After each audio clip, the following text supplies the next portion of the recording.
Hey guys, I'm Emily from the Blue Mouse, and today I'm going to show you how to make this cup cozy. This is more of an advanced beginner pattern than the other two were, so if you want something more beginner friendly, go back and check my other two cup cozies. So I do have to say I am not very good at Fair Isle or colorwork knitting, so you can tell this doesn't look incredible. It's a little bit puckered and just, a little bit bunchy. I'm not very good at the whole stranded colorwork thing, but I love the pattern of this and I love the look of Fair Isle. So I thought I'd give it a go and make a pattern for you guys and show you some of my tips, and I'll link below some videos for people who are actually really good at this, who can give you even better tips than I can. So, as long as you know that I'm not a professional at this, I'm not very good at colorwork, we can get started. So all you'll need is some worsted weight yarn, a pair of knitting needles to obtain the gauge. Now I use size US 9 or 5.5 millimeter, a yarn needle, and some scissors. So the gauge I got when working in stockinette with two colors was 17 stitches and 16.5 rows equals 4 inches. So when I cast on 13 stitches, I get 3 inches wide. I did a total of 33 rows to get 8 inches of length, and 8 inches was what worked for me for making this cup cozy. It ended up being the right amount for me. See, it fits on here well without being too tight and constricted or too loose to fall off. So you can work this if you have, I would say, try and get the same gauge as me so that you can follow this pattern exactly. If you don't, I'll have some tips below in the description on how you can adjust your pattern accordingly. But for now, we're going to cast on with our worsted weight yarn and size US 9 5.5 millimeter needles. So now we need to cast on in our first color, or color A, and if you already know how to cast on, you can skip to this time code. Otherwise, I'm going to show you how to do the long tail cast on. So I'm casting on 13 stitches. And the long tail cast on method, you have to estimate how much yarn you're going to need in order to do the cast on. I always do this by measuring out a tail length to weave in later, and then I wrap it around my needle as many times as stitches that I'm going to cast on.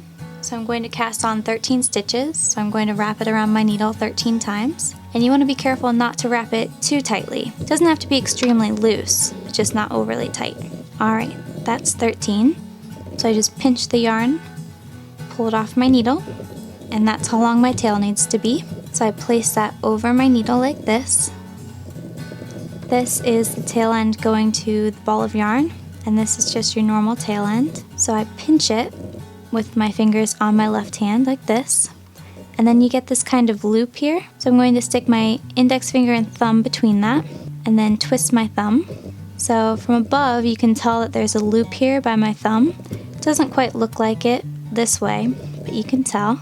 So I'm going to stick my needle through that loop, then yarn over with my other hand, then pull that yarn over through my thumb loop, and then I release it with my thumb. Then I go back down to that piece of yarn, and I pull it tight with my thumb. So your index finger never leaves this. You just go back with your thumb and grab that yarn every time.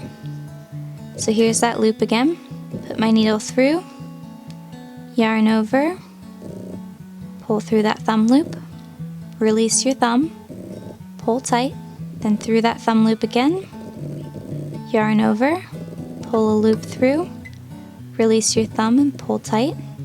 And you don't want to pull too tightly, but just enough that there's not a bunch of loose loops here. You just want normal tension on your stitches. So go through that loop again, yarn over and pull through, release through that loop, yarn over, pull through, release.